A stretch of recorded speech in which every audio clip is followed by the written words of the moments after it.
BNP চেয়ারপারসনের উপদেষ্টা জয়নুল আবেদিন ফারুক বলেছেন, জুলাই আগস্টে শহীদ খোকন মুগ্ধের রক্তের সাথে যারা বেইমানি করবে বাংলাদেশের মানুষ তাদের বিরুদ্ধে রুখে দাঁড়াবে। বুধবার বিকেলে নোয়াখালীর সেনবাগের বীজবাগ ইউনিয়ন বিএনপি ও অঙ্গ সংগঠনের উদ্যোগে আয়োজিত ইফতার ও দোয়ার অনুষ্ঠানে প্রধান অতিথির বক্তব্যে তিনি এসব কথা বলেন। তিনি আরও বলেন, যারা বাংলাদেশের স্বাধীনতার বিরুদ্ধে ছিল তারা এখন বিএনপির বিরুদ্ধে নানা মাধ্যমে অপপ্রচার চালাচ্ছে।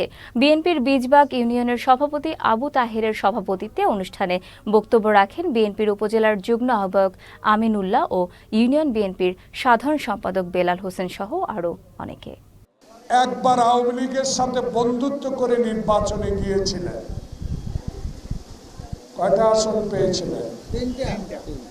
আর আমাদের সাথে বন্ধুত্ব বজায় রেখে শহীদ জিয়ার আদর্শের প্রতি সম্মান রেখে সেদিন 18টা সিট পেয়েছে। এখন নাকি মনে মনে বড় ব্যথা, কাদের যেমন কইছে ওনাদেরও এখন মনে মনে খুব হাউস আশা আগামীতে নির্বাচনে জয়লাভ করবে। তাই এখন থেকে ইউনূস সরকারের জাতীয় সংসদ নির্বাচনের বিরুদ্ধে ইউনিয়ন পরিষদ নির্বাচন চায়।